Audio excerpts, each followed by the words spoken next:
Alright guys, welcome back to the video. So today's plan is I'm heading up to the gym in Morriston-Even. It's a brilliant gym. I'm going to go up there and I'm going to do a little bit of this. Maybe a little bit of that. And a couple of these. So that's the plan for today. It's going to be like a load of like little mini workouts, kind of like doing 3 exercises together, like giant sets if you want to call it them. Do like 3 or 4 rounds of them and then put all these small workouts together to make one big workout. So that's the plan for today. Going to be a full body one, really intense, good sweaty workout, get the heart rate up and burn off some calories.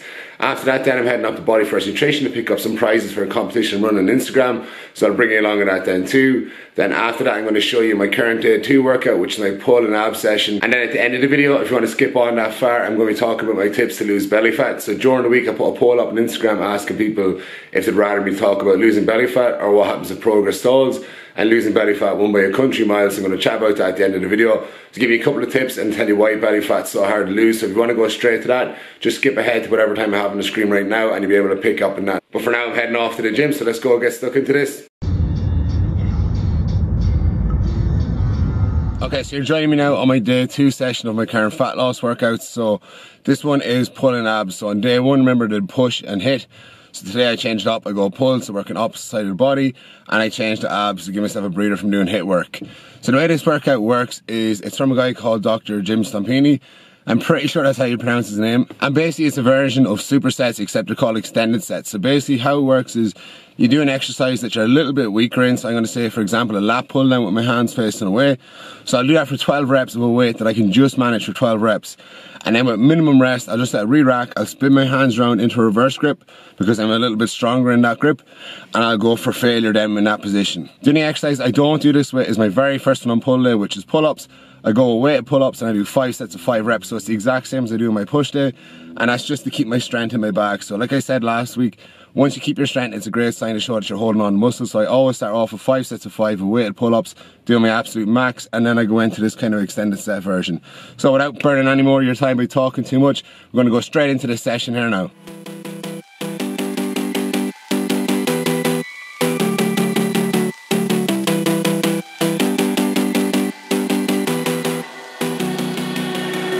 Standing on the edge of a cliff, realize there must be more to life than this. Reaching for the stars, traveling so far, like a dragonfly. Just grab my hand from heaven's sin. We're in need tonight.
Alright, so guys, back home now. Hope you like that little transition. I hope it looked well. But what I'm going to do now is bring you through the talk of losing belly fat. So going through my tips. And fair warning, right now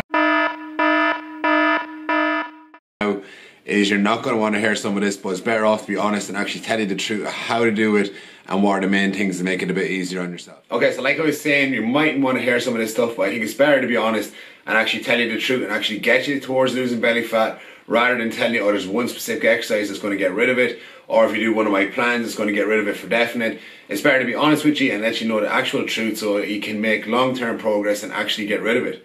So I'm going to break it down into sections and go through each section and try to do it as quickly as I can so you don't get bored listening to me talking. Okay, so the number one thing is patience. I believe this is the key to actually getting rid of belly fat, and it's to be patient, because so many times people make great progress, then they might slow up and then they get tired of it and give up and then they go back to where they were. So I think patience is really important. So the reason for this is there's two types of fat. There's visceral fat and there's subcutaneous fat. So visceral fat is internal fat that's surrounding your organs. Subcutaneous fat is the fat you can actually grab on your body. So it's the fat we can feel.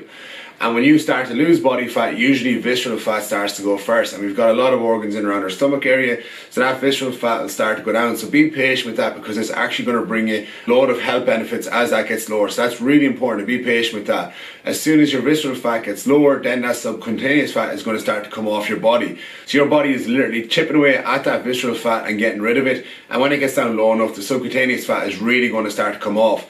So that's why when you get into good shape or get yourself nice and lean, it's so much easier to get yourself back there or maintain it, because your visceral fat is low. It's now always using the subcutaneous fat for energy and burning it off.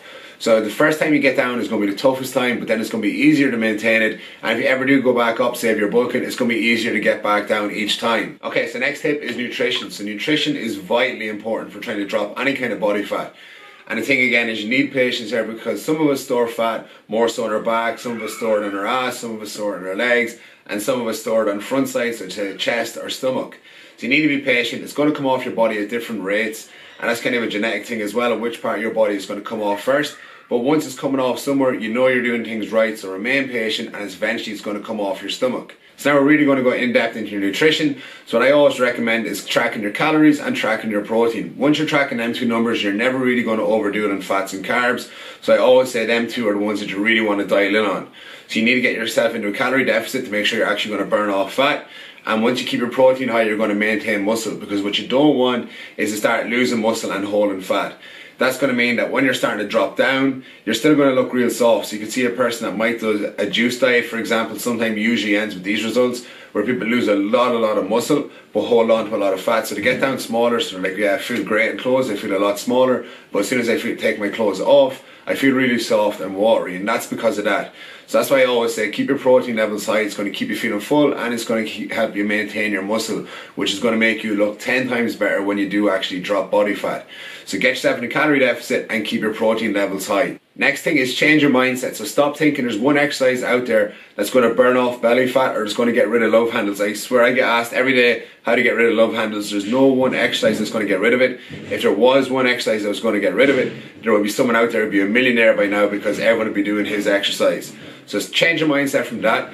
What the exercises are going to do. So you can do some of the exercises you see me post on my Instagram page, like the following.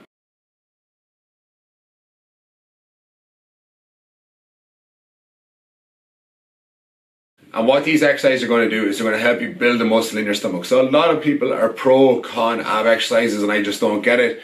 I think you should treat your abs the exact same as you treat any part of your body. It's a muscle at the end of the day, and having abs is more than just, when I pull up my top you can see ridges. It's more about your core and stability. So everyday things like picking up things off the ground, being able to balance well, just your everyday life, just making sure as well that your back's in a good stable position all the time. It's important that you do train your abs just to make sure you have a better quality of life. So again, what these exercises are going to do is they're going to help develop the muscle in your stomach. So say your nutrition's perfect, you're dropping down body fat, but you can barely see any abs or any kind of definition in your stomach. I'd be a person like this only if I actually train them.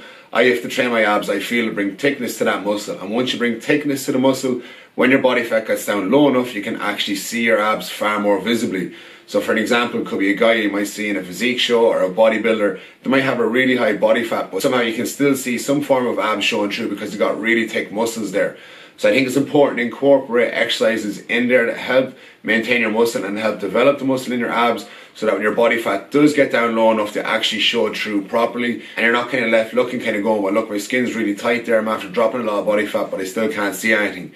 So it is important to keep ab exercises incorporated into your plan to make sure the muscle there is developed and that when the body fat is down you can actually see them. Next up is cardio. So I refer to cardio as a tool.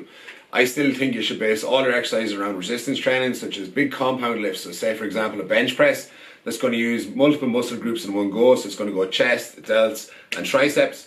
Squats, for example, are going to use quads, glutes, hamstrings, calves, core, back. Deadlifts, exact same thing. Pull-ups now is a very underrated exercise. Pull-ups actually has the highest record of engaging your core out of all them exercises I just mentioned. So if you can't do full pull-ups, you can do TRX rows. It's going to engage your core massively as well. And the benefit of these exercises is because they use multiple muscle groups, like I just described, you're going to burn more calories off and expend more energy, which is going to help you get your body fat down lower quicker. So I think you should always base your programming around doing resistance training to help build up muscle and help burn off calories. And then the idea of cardio is it's an additional tool. Like I said earlier, it's going to help you burn off that extra amount of calories per session. So let's say we go into the gym and do a weight training session and we burn off maybe 250 to 300 calories. We could then do a HIIT session for 10 to 15 minutes or do some LISS cardio for a half hour and burn off an additional 200 calories on top of that. So instead of finishing off just having burned 300 calories from doing our weight training and working whatever part of our body we are, we can now add into the cardio at the end and burn off an additional 200, which again is going to help massively in dropping body fat off your body.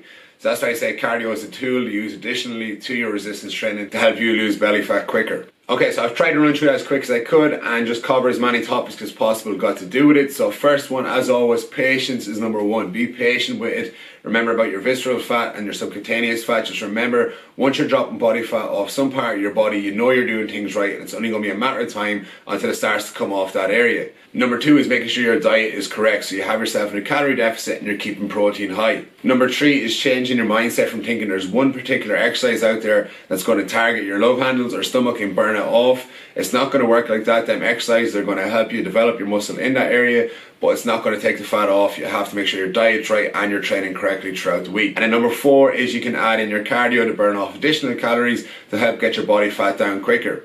So like you can see, there's no real quick fix to losing belly fat and there's no quick fix to losing love handles or anything like that. It's going to take time, it's going to take patience, it's going to take consistency, and it's going to take eating correctly and training correctly to get rid of it.